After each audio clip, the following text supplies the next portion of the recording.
திருச்சிற்றம்பலம். பின்னாருடைய சிவனையை போற்றி, இந்நாட்டவருக்கும் இறைவா போற்றி. அனைவருக்கும் வணக்கம்.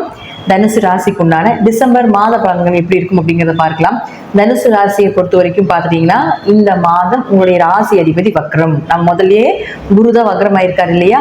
நம்ம சொல்லியிருப்போம், உங்க ஜாதகத்துல குரு வக்ரமாக இருந்தால் ஓரளவுக்கு நல்ல பலன் அப்படிங்கிறது கிடைக்கும். குரு வக்ரமாக இல்லைன்னா கொஞ்சம் பொறுமையாக இருங்க. வீடு, மனை, சொத்து சுகங்கள், வண்டி வாகன யோகங்கள் இது எல்லாமே கொஞ்சம் பொறுமையா இருந்து ஹேண்டில் பண்ணுங்க அப்படிங்கிறது உண்மை. அடுத்தது பாருங்க, உங்களுக்கு தனம், பொருளாதாரம் இதெல்லாமே கொடுக்கக்கூடிய சனி பகவான் ராசிக்கு 3ஆம் வீட்டுல இருக்கார். அப்போ இதுதான் உங்க ராசிக்கு 3ல போய் இருக்கிறார்.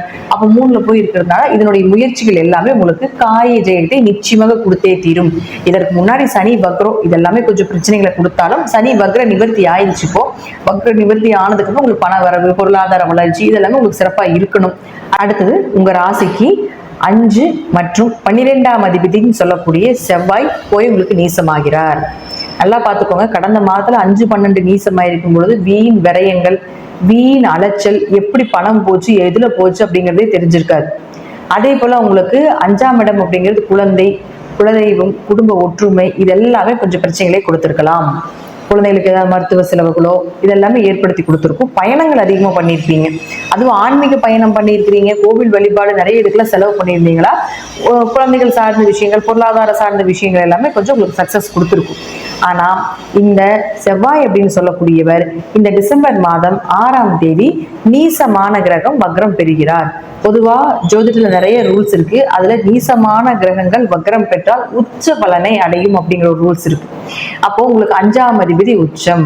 அப்ப 5ஆம் அதிபதி உச்சம் ஆகும் பொழுது குழந்தைகளால பெருமை, குழந்தைகளுடைய தேவையை பூர்த்தி பண்றது, குடும்பம் ஒற்றுமையாக இருக்கிறது, நிம்மதியா இருக்கிறது. திடீர் 8ஆம் இடத்துல போய் உங்களுக்கு உச்சமாகும் பொழுது 8ல ஒரு கிரகம் உச்சமாச்சுன்னா விபரீத ராஜயோகங்கள், திடீர் வளர்ச்சி, திடீர் வருமானம்.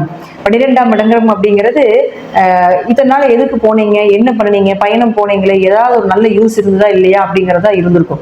இந்த காலகட்டங்களில் நீசமா இருக்கிறப்ப பெரிய யூஸ் இருந்திருக்காது, அதோட நன்மைகளும் இல்லை.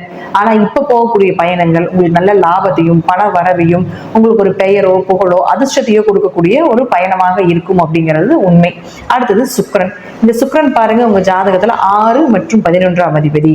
6ஆம் அதிபதி உங்களுக்கு சுக்கிரனானவர் ராசிக்கு 2ல் வரும்பொழுது நல்ல வேலை வாய்ப்பு கிடைக்கும். 2ங்கிறது தனஸ்தானம் இல்லையா? எதிர்பார்த்த வேலை வாய்ப்பு, ப்ரமோஷன் கிடைக்கிறது, டிரான்ஸ்பர் கிடைக்கிறது, ஒரு இடம் மாற்றம் பண்றது. அதே போல 6ஆம் இடங்கிறது அரசு கல்வி தேர்வு நம்ம எழுதுவோம் இல்லைங்களா, அரசு தேர்வு எழுதணும் இல்லைங்களா, அது எல்லாமே 6ஆம் இடம் தான். இந்த காலகட்டங்களை எழுதும் பொழுது ஒரு டைம் 2 டைம் ஃபெயில் ஆனீங்கனாலும் கூட உங்க ஜாதகத்திலையும் சுக்கிரன் நல்லா இருக்காருன்னு பார்த்துக்கோங்க. அப்படி பார்த்தீங்கன்னா இந்த காலகட்டங்கள் நிச்சயமா உங்களுக்கு நல்ல பண வரவுகளையும் நல்ல வேலை வாய்ப்புகளையும் நீங்க தேர்ந்தெடுக்கக்கூடிய வேலை வாய்ப்பு உங்களுக்கு சாதகமாக இருக்கக்கூடிய அமைப்பையும் ஏற்படுத்தி கொடுக்கும். அது மட்டும் இல்லாம 6ஆம் அதிபதி 2ஆம் வீட்டுல இருந்தா நோய்க்காகவோ கடனுக்காகவோ ஏதாவது வம்பு வழக்கு கேஸ் போயிட்டு இருந்தாலோ அல்லது வேலை வாய்ப்புக்காகவோ கொஞ்சம் செலவு செய்ய வேண்டிய அமைப்பை காட்டும். அதனால அதுக்கு கொஞ்சம் பணம் தேவைப்படும், அதையும் சேஃப்டி பண்ணிக்கோங்க. அடுத்தது அவரே பாருங்க, சுக்கிரன் உங்க ஜாதகத்துக்கு 11ஆம் அதிபதி. அவர் உங்களுக்கு 2ஆம் வீட்டுல இருக்காரு இல்லையா? அப்ப லாபம் வருமா வராதா? நிச்சயமா வரும். ஏன்னா லாபஸ்தானாதிபதி தனஸ்தானத்துல உட்காரும் பொழுது லாபத்தை அள்ளி அள்ளி கொடுப்பார். எப்படி வந்துடும், செலவுக்குண்டான பணம், தேவைகளுக்கு உண்டான பணம் எப்படி வர்றதுக்குண்டான வாய்ப்பு இந்த சுக்கிரன் இருக்கு. ஏன்னா சுக்கிரனுக்கு குரு பார்வை இருக்கு. வக்ரமானாலும் கூட அவருடைய பார்வைக்கு எந்த குறைவுகளும் ஏற்படாது. அதனால குரு பார்வை இருக்கிறதுனால உங்களுடைய தனஸ்தானாதிபதிக்கு குரு பார்வை நிச்சயமாக பணத்தை அள்ளி கொடுக்கக்கூடிய ஒரு பார்வையாக இருக்கு அப்படிங்கிறதுல மாற்றமில்லை. பணமும் வரும், அதற்கு சின்ன சின்ன செலவுகளும் உண்டு அப்படிங்கிறதா உண்மை. அடுத்தது பாருங்க புதன். இந்த புதன் உங்களுக்கு 7 மற்றும் 10ஆம் அதிபதி. இந்த புதன் உங்களுக்கு 12ஆம் வீட்டுல மறைறார். 7ஆம் அதிபதி 12ல மறைஞ்சதுன்னா கணவன் மனைவிக்கு கொஞ்சம் கருத்து வேறுபாடுகள் உண்டு, கொஞ்சம் கவனமாக இருங்க. அதே போல 7ஆம் அதிபதி 12ல இருக்கும்பொழுது வெளிநாடு, வெளியூர் பயணங்கள், குடும்பத்தோட போயிட்டு வர வேண்டிய ஒரு சூழ்நிலைகள், பார்ட்னரோட போயிட்டு வர வேண்டிய அமைப்பு, தொழிலுக்காக போறது. ஏன்னா 10ன்னா தொழில் தானே, அப்ப தொழிலுக்காக தேர்ந்தெடுக்கிறது.